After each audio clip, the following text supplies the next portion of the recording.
Paz de Jesus, meu querido irmão, minha querida irmã, seja muito bem-vindo ao nosso estudo bíblico de hoje, onde nós vamos começar, no dia 1º de fevereiro de 2022, o livro do profeta Samuel.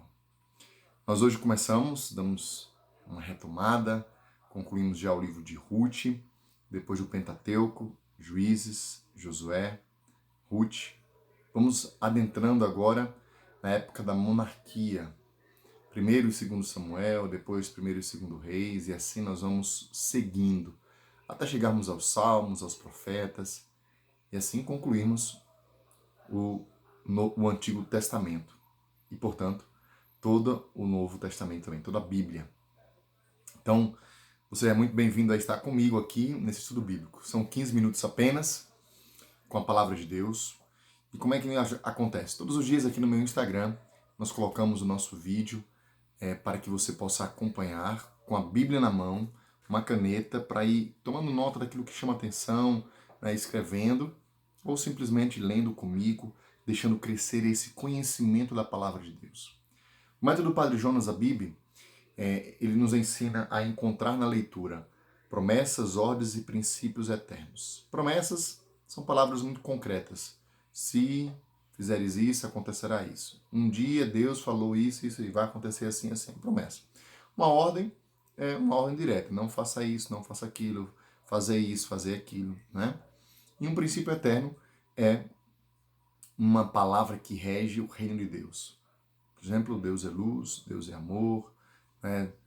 Todo aquele que crê, ainda que morra, viverá. Ou seja, é uma promessa, mas um princípio também eterno. Então vemos tudo isso. Como é que eu faço? Eu não faço muito nesse sentido. Como nós temos 15 minutos, nós vamos conhecer a palavra de Deus, abstrair um pouco daquilo que nós entendemos. É uma espécie de lectio divina, né? Uma leitura orante da palavra de Deus, que também se baseia nessa Bíblia do meu dia a dia do Padre Jonas. Tá bom? Então, para você que está começando, hoje é um dia muito especial, começando mais um mês, começando mais um livro, 1º Samuel. Vamos juntos com fidelidade todos os dias aqui no meu Instagram, tá bom? Deus abençoe você, compartilhe esta live, com esse vídeo, deixe seu comentário do que você está achando, curta, para que a gente possa chegar mais longe. Em nome do Pai, do Filho e do Espírito Santo. Amém. Vinde, Espírito Santo, vinde por meio da poderosa intercessão do Imaculado Coração de Maria, a vossa amadíssima esposa. Vinde sobre nós, Espírito Santo, ilumine o nosso coração. 1º Samuel, a infância de Samuel.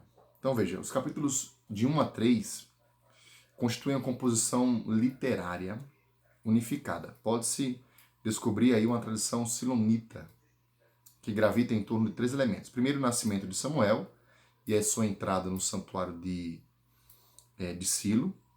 Depois, os filhos de Eli. E terceiro, a revelação de Yahvé a Samuel. Apenas o primeiro e o terceiro se referem à pessoa de Samuel. A falta dos filhos de Eli domina o segundo elemento, né? E contrasta com a fidelidade de Samuel e invoca o castigo divino. Esse relato é antigo e conserva boas lembranças históricas. Então nós vamos ver aqui essa experiência do capítulo 1 a 3, esse momento da vida de Samuel, depois a infidelidade dos filhos de Eli, que era o profeta, o sacerdote, e depois Deus que fala com Samuel muito concretamente. Versículo 1. Houve um homem de Ramataim Sofim, né? Mais adiante vai se chamar de Ramá.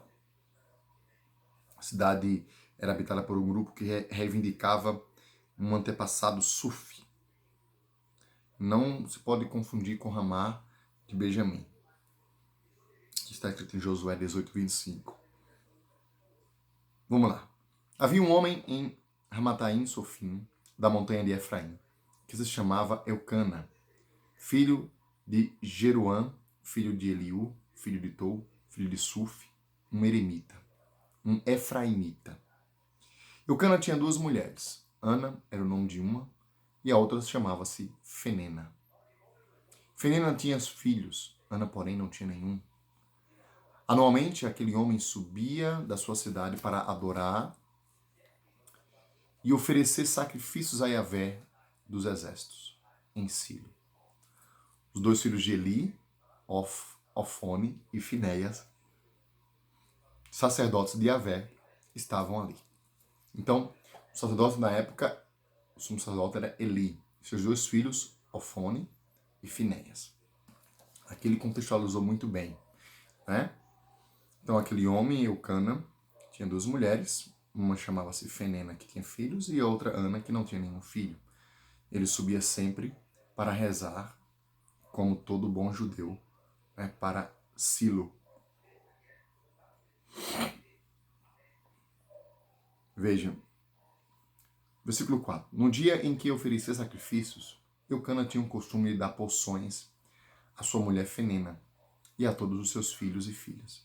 Porém, a Ana, embora a amasse mais, dava apenas uma poção escolhida, pois Yahvé tinha fechado o seu seio. Quando a palavra de Deus diz que Yahvé tinha fechado o seu seio, é porque é o seguinte: tudo gira em torno de Yahvé. Tudo que nos acontece vem de Yahvé, por permissão dele. Se a pessoa é fecunda, é bênção de Deus. Se a pessoa não tem filhos, é um querer de Deus. Ou seja, por quê? Porque Deus tem o poder sobre todas as coisas. Isso é bonito. Não é culpar a Deus, mas é reconhecer que Deus é Senhor de todas as coisas e que Ele pode tudo. Que Ele pode tudo. Perceber que foi como Deus quis, né? Que Deus tem um controle e Ele pode fazer aquela mulher que não tinha filhos engravidar. Então, ele mesmo disse, olha, Yahvé tinha fechado o seu seio. E assim fazia Eucana todos os anos, sempre que eles subiam ao templo de Yahvé. Fenena a ofendia. Ofendia quem? Ana, né? E Ana chorava e não se alimentava. Então Eucana, o seu marido, lhe dizia, Ana, por que choras e não te alimentas? Por que o teu coração está triste?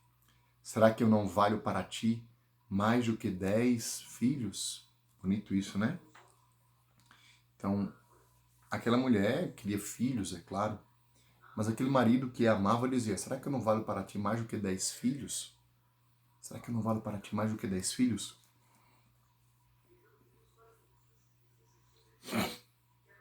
Então veja, essa é uma experiência importante de contextualização. Nós vemos que Jacó, ele casou com Lia e com Rebeca, né? E Raquel, desculpa. E ele amava mais Raquel, né? E ele amava muito Raquel. Mas apenas Lia conseguia ter filhos. E Deus depois concedeu a graça de Raquel engravidar. Ela teve José e Benjamim, né?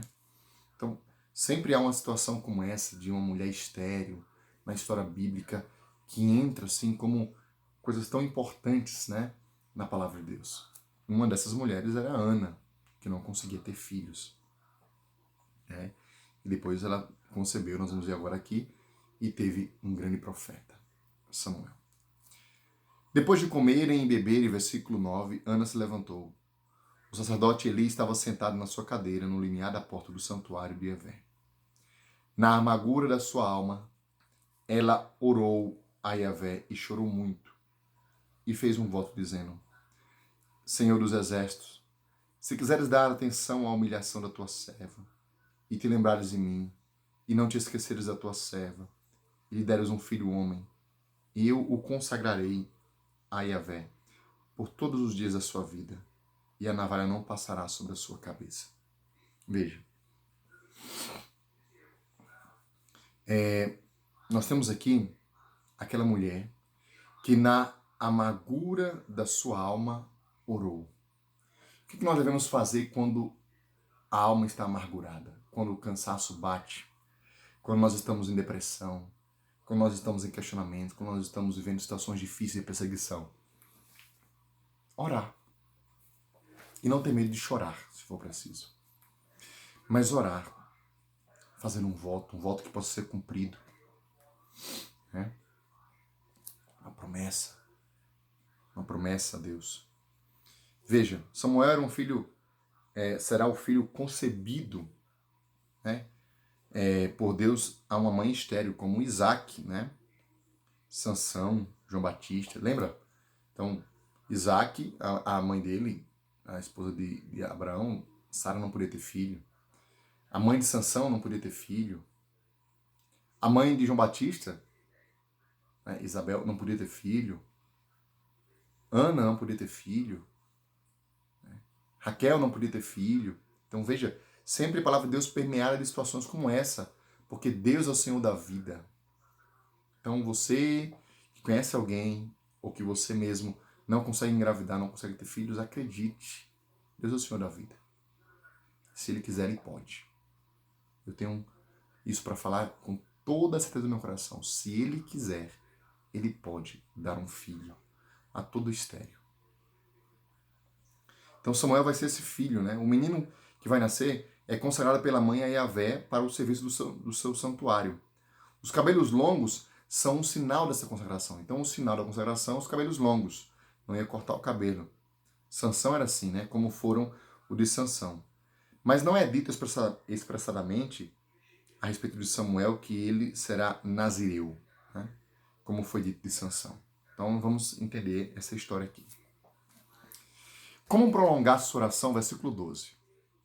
A Yahvé, Eli observava a sua boca. E Ana apenas murmurava, ou seja, falava baixinho. E Eli via seus lábios, né? Seus lábios se moviam, mas não se podia ouvir o que ela dizia. E por isso Eli, o sacerdote, julgou que ela estivesse embriagada. Bem?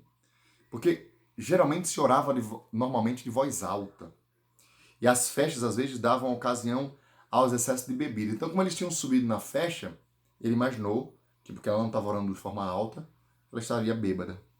Né? De onde o engano de Eli. Então, Eli julgou que ela estivesse embriagada. Então lhe disse Eli, até quando estarás embriagada? Livra-te do teu vinho. Ana, porém, lhe respondeu, não, meu senhor, eu sou uma mulher atribulada, né? Ou seja, dura de espírito. Ou seja, estou em aflição. Não bebi vinho nem bebida forte. Derrama a minha alma perante Yahvé. Olha que lindo. O que é orar? Derramar a alma perante o Senhor. Isso é orar.